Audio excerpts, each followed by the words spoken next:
성도 여러분, 밤새 안녕히 주무셨습니까? 오늘 또 복된 새날이 밝았습니다. 함께 찬양드리며 하나님 예배 자리에 나가겠습니다. 401장 예전 찬송 457장입니다. 주의 곁에 있을 때 401장 찬양드립니다.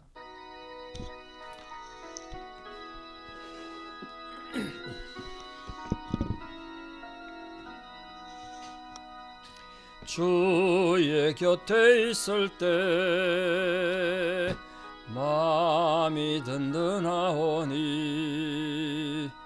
주여 내가 살 동안 인도하여 주소서.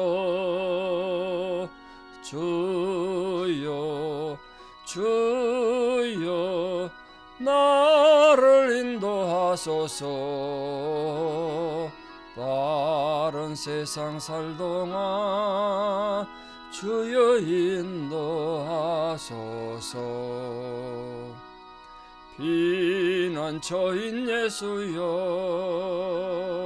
세상 물결 험할 때 거신 은혜 베푸사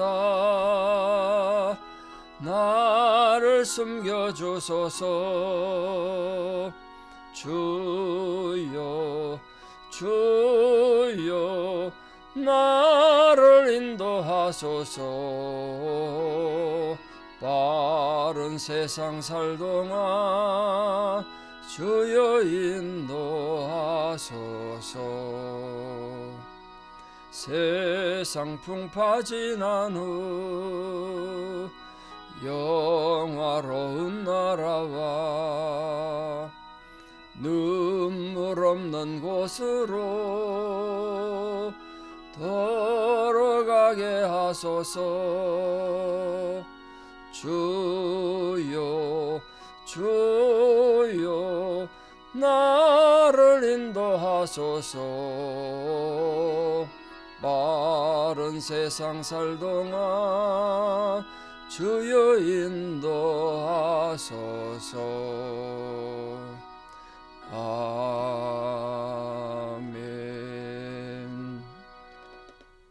사도신경으로 우리의 신앙을 고백드립니다. 나는 전능하신 아버지 하나님 천지의 창조주를 믿습니다. 나는 그의 유일하신 아들 우리 주 예수 그리스도를 믿습니다. 그는 성령으로 잉태되어 동정녀 마리아에게서 나시고 본디오 빌라도에게 고난을 받아 십자가에 못 박혀 죽으시고 장사된 지 사흘 만에 죽은 자 가운데서 다시 살아나셨으며 하늘에 오르시어 전능하신 아버지 하나님 우편에 앉아 계시다가 거기로부터 살아있는 자와 죽은 자를 심판하러 오십니다. 나는 성령을 믿으며 거룩한 공교회와 성도의 교제와 죄를 용서받는 것과 몸의 부활과 영생을 믿습니다. 아멘. 2025년 7월 2일 수요일 새벽 하나님 주신 말씀 누가복음 23장 1절에서 12절입니다. 누가복음 23장 1절에서 12절 봉독에 올리겠습니다. 누가복음 23장 1절입니다. 무리가 다 일어나 예수를 빌라도에게 끌고 가서 고발하여 이르되 우리가 이 사람을 보매 우리 백성을 미혹하고 가이사에게 세금 바치는 것을 금하며 자칭 왕 그리스도라 하더이다 하니 빌라도가 예수께 물어 이르되 네가 유대인의 왕이냐? 대답하여 이르시되 네 말이 옳도다. 빌라도가 대제사장들과 무리에게 이르되 내가 보니 이 사람에게 죄가 없도다 하니 무리가 더욱 강하게 말하되 그가 온 유대에서 가르치고 갈릴리에서부터 시작하여 여기까지 와서 백성을 소동하게 하나이다. 빌라도가 듣고 그가 갈릴리 사람이냐 물어 헤롯의 관할에 속한 줄 알고 헤롯에게 보내니 그때 헤롯이 예루살렘에 있더라. 헤롯이 예수를 보고 매우 기뻐하니 이는 그의 소문을 들었으므로 보고자 한지 오래였고 또한 무엇이나 이적 행하심을 볼까 바랐던 연고로라. 여러 말로 물으나 아무 말도 대답하지 아니하시니 대제사장들과 서기관들이 서서 힘써 고발하더라. 헤롯이 그 군인들과 함께 예수를 업신여기며 희롱하고 빛난 옷을 입혀 빌라도에게 도로 보내니 헤롯과 빌라도가 전에는 원수였으나 당일에 서로 친구가 되니라. 아멘. 누가복음 23장은 다른 복음서와 조금 내용이 아주 다른 내용이 있는데요. 빌라도 질문과 예수님의 답변이라든가 바나바를 석방하라는 것, 또 빌라도가 예수를 놓아주고 싶었던 것, 결국은 마침내 유대인들의 요구대로 빌라도가 악을 행한 건 다 비슷한 내용입니다만, 누가복음에서는 특별히 강조하는 게 이 산헤드린 공회 유대인들이 예수를 끝까지 유죄라고 주장하는 반면에 빌라도는 3번이나 예수님의 무죄를 인정하려고 노력했다는 사실, 이게 좀 독특하죠. 또 그 예수님께서 갈릴리 사람이란 말을 들은 빌라도가 예수를 갈릴리 통치자인 헤롯 안티파스에게 보낸 사실, 또 예수를 조롱한 게 로마 군인이 아니고 다른 복음서에 로마 군인이 한 걸로 되어 있는데, 누가복음에서는 로마 군인이 예수를 희롱한 게 아니라 헤롯과 헤롯의 군병들이, 그 유대인들이죠, 유대 군인들이 예수님을 희롱했다. 그걸 지금 아주 독특하게 다른 점입니다. 그 유대인들에게는 당시 정치적인 사형 집행 권리가 없었기 때문에 예수님을 처형하기 위해서는 유대인의 왕이라는 반역죄죠, 반역죄. 이걸 내세워서 정치적 죄목을 뒤집어 씌우려고 애를 썼습니다. 그 결국 유대인들의 이 예수님에 대한 죄목이 날조된 거죠. 날조된 거. 지금도 마찬가지인데요. 우리 말씀을 왜곡시키고 진리를 왜곡시키는 건 교회 다니는 성도들이, 교인들이 하는 거지 세상 사람들이 하는 게 아닙니다. 그건 우리 신앙인들의 더 큰 죄가 아닌가 이런 생각하는데 정말 조심하셔야 된다. 진리를 왜곡하지 않도록.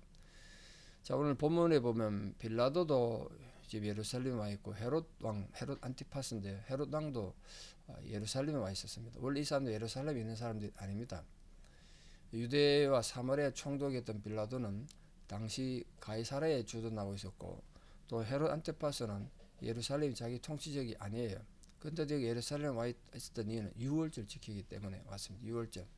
헤롯 안티파스는 유월절을 지키러 왔고, 빌라도는 유월절 이 혼란을 대비하기 위해서, 치안 유지를 위해서 와 있었던 거죠. 보통 때는 가이사라 지중해 바닷가 요새에 바닷가에 적이 쳐들어오는 거 지키기 위해서 거기에 주둔하고 있었는데, 6월절 기간에는 소요가 나거나 혼란을 방지하기 위해서, 민심에 위반되는 걸 막기 위해서 그렇게 예루살렘에 안티오쿠스 안토니오 요새라는 요새가 있는데 거기 와서 머물렀습니다.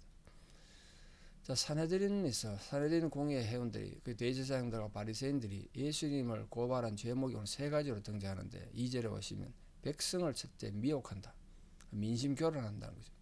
두 번째는 가이사에게 세금 바치는 걸 금한다.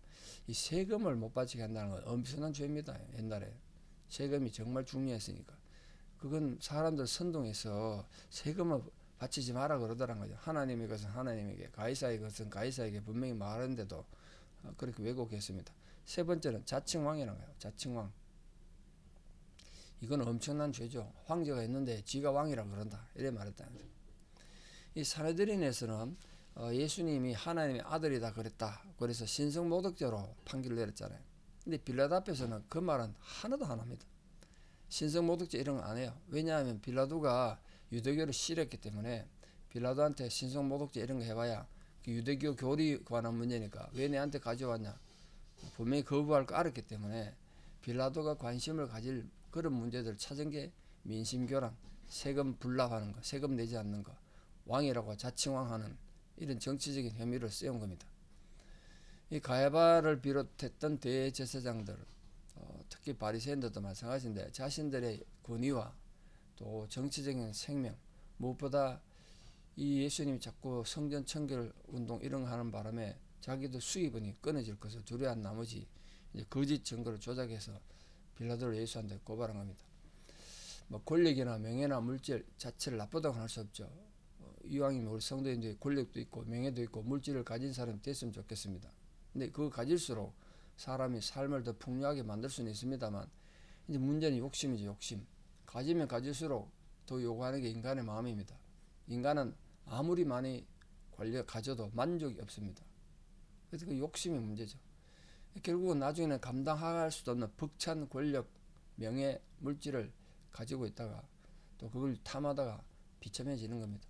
그래서 모든 성도님들이 자족하는 것, 자기 삶에 자족하는 것, 그게 중요하죠. 빌라도가 예수님에게 묻습니다. 네가 유대인의 왕이냐? 그 말은 네가 정말 이 바리새인들이, 유대인들이 고발하는 것처럼 진짜 정치적 유대인의 왕이냐? 두 가지 의도가 있는데, 네 같은 게 왕이냐? 이런 의미로 무시하는 뜻도 되고요. 네 진짜 정치적인 반란이 이렇게 의도가 있었느냐? 뭐 이런 의미로 물었습니다. 근데 대제사장들 무리들은 예수를 이 시저 로마 황제에 관련시켜서 로마에 대적하는 유대인들의 새로운 민중 지도자로 그래 묘사했단 말이에요. 근데 예수님이 뭐라고 답변하셨습니까? 네 말이 옳도다.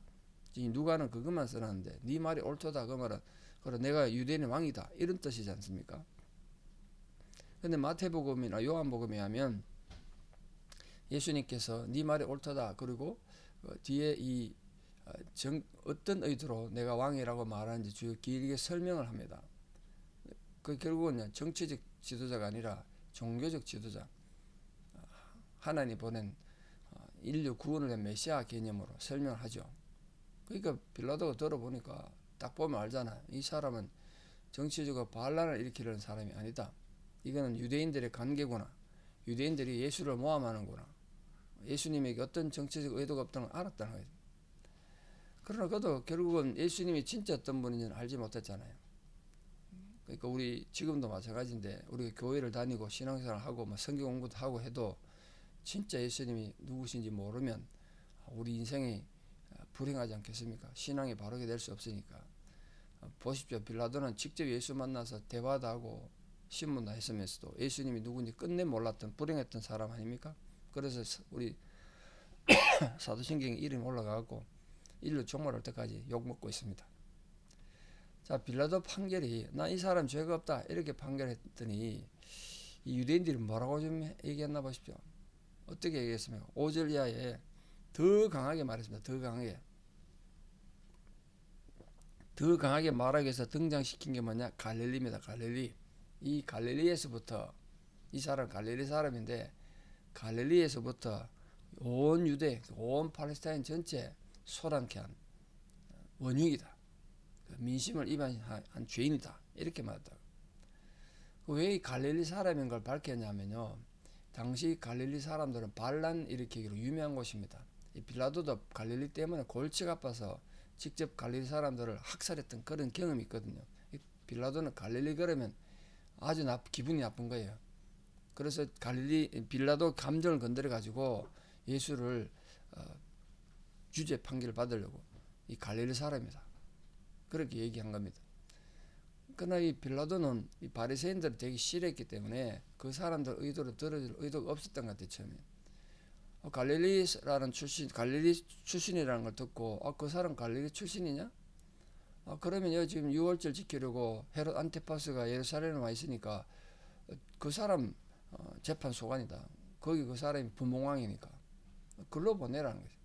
그래서 예수를 헤롯에게 보냈습니다.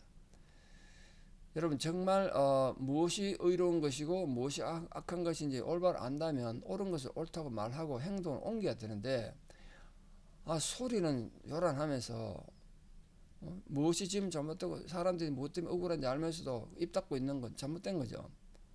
옳은 건 옳다고 끝까지 얘기해야 되는데 양심의 소리를 듣고 이 빌라도가 그걸 못했다는 게 문제가 있는 거죠. 그래서 예수님이 계획에 없던 헤롯 안티파스한테 가서 신문을 받게 됐습니다. 그게 이제 8절 이하인데, 자, 이 헤롯 안티파스는 오로지 호기심 때문에 계속 소문 들었을 거 아닙니까? 예수님이 이적도 행한 소리, 500여 기적이나 심지어 죽었던 사람 살리는 기적, 이런 얘기 듣고 자기도 그 기적 직접 보고 싶은 거예요. 기적. 그러니까 이 헤롯 안티파스 입장에서는 예수님이 그냥 마술사 같은 마술 행하는 사람 정도로 생각했던 것 같아요. 구경거리 생각해요. 구경거리. 복음을 구경거리로 생각하는 사람은 언제나 있습니다. 언제나 있어요. 그런 사람 만나면 예수님이 말을 안 해요. 침묵으로 얘기하는데 침묵으로. 이 빌라도한테는 그래도 대화는 하는데요. 헤롯 안티파스한테는 뭐라고 말해도 전혀 말을 안 해요. 말할 가치조차 없었거든요. 그게 참 심각하잖아요. 예수님께서 너는 내가 말해도 말할 가치가 없는 인간이구나. 구원하고는 관계가 멀구나. 그걸 아예 말을 안 했다고요. 그게 예수님 침묵하니까 약이 올랐는지 모르겠습니다만 더 이상 자기 호기심을 만족시킬 수 없겠구나. 그래서 자기 부하 군병들을 시켜가지고 예수님을 희롱했습니다. 어떻게 희롱했냐 보십시오. 업신여김에 이랬습니다. 무시한 거죠. 무시해요. 희롱했대요. 막 비웃었대요. 그걸 빛난 옷을 입혀. 빛난 옷이 어떤 옷인지 정확히 모르지만 예수님을 우습게 만드는 그런 옷을 입혀서 빌라도에게 도로 보냈다. 예수님을 비난하고 웃음거리를 만든 거죠. 그러니까 이 헤롯 안티파스도 예수를 만나서 복음을 만날 수 있는, 복음을 들을 수 있는 절호의 기회를 이렇게 험하게 날려버렸습니다. 인생이란 것이 기회가 항상 오는 게 아니잖아요. 12절 말씀이 중요한데요. 헤롯과 빌라도가 전에는 원수였어요. 왜 원수였습니까? 헤롯은 빌라도가 전체 전 지역을 다스리는 이 로마의 관리지 않습니까? 이게 쉽게 말하면 지배하는 민족이고 자기는 지배당하는 쪽이니까 총독이었던 로마 총독이었던 빌라도를 미워할 수밖에 없었겠죠. 빌라도 입장에서도 헤롯 안티파스가 굉장히 사람이 교만하고 그러니까 그 자기가 다스리는 지역에 분봉왕이라고 있으면서 교만하게 그러니까 아마 빌라도를 인정 잘 안 하고 네가 총독이면 총독이지 나는 왕이다 막 그러고 교만하게 그랬던 것 같아요. 그래서 원수였어요. 근데 당일에 서로 친구가 됐대요. 지금도 마찬가지인데요. 악을 행하는 악인들은 서로 막 미워하다가도 진리를 향해서는 서로 한편에서 진리를 공격하고 거부하는 경우 교회 안에 참 많이 봅니다. 그게 참 심각한 거죠. 악이 악을 서로 알아보는 거예요. 우리 마음이 온유한 사람은 말을 하지 않아도 서로 알아보듯이 온유한 사람은 그렇게 쉽게 지내듯이 악인들도 그냥 악이 서로 통하나 봐요. 우리 자문의 말씀처럼 대저 사람의 친구가 어찌하면 그 사람의 인격을 알 수 있다. 그것처럼 우리 성도님들 주변에 사람들 곤모술술 행하고 늘 이간질하는 이런 사람 정말 조심하시고 순수하고 믿음이 아름다운 사람들을 잘 만나서 믿음의 성숙을 이루어가는 귀한 성도 되기를 진심으로 축원합니다. 기도드리겠습니다. 아버지 하나님, 오늘 예수님께서 부당한 고발로 인하여 부당한 재판을 받으신 과정을 보았습니다. 신앙이 그럴 수밖에 없다는 것을 오늘 우리가 또다시 깨닫습니다. 우리 삶의 많은 상황 가운데서 이렇게 억울하고 답답한 일을 당할 때도 우리가 주의 제자로서 끝까지 믿음을 경주하는 믿음의 사람들 되게 도와주시옵소서. 헤롯과 빌라도가 원수였지만 서로 악을 행하는 자들이었지만 예수님 향하여 예수님 때문에 친구가 됐다는 이 서글픈 현실을 보고 오늘도 우리가 하나님을 대적하는 하나님의 원수가 되어서 그렇게 악한 자들과 손잡는 자들이 아니라 모든 상황 가운데서 주님의 가르침과 진리에 순종하는 성숙하고도 진실되고 아름다운 성도로 살아가는 은혜가 있게 하여 주시옵소서.